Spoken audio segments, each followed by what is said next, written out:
எடுத்துக்கோங்க. ஏலக்காய், பட்டை, லவங்கம், பச்சை கற்பூரம் எடுத்துக்கோங்க. முதல் இந்த வில்வக்காயை நீங்கள் இப்படி வச்சுடுங்க. கொஞ்சோண்டு மஞ்சள் போடுங்க. இந்த வில்வைக்காயில் நல்லா மஞ்சள் போடுங்க.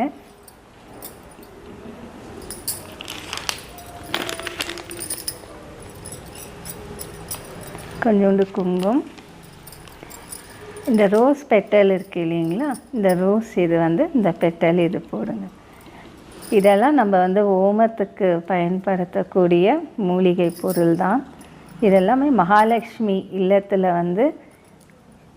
மங்களமாக இருப்பாங்க.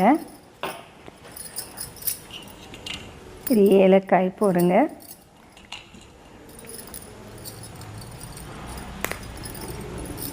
பட்டை, லவங்கம்.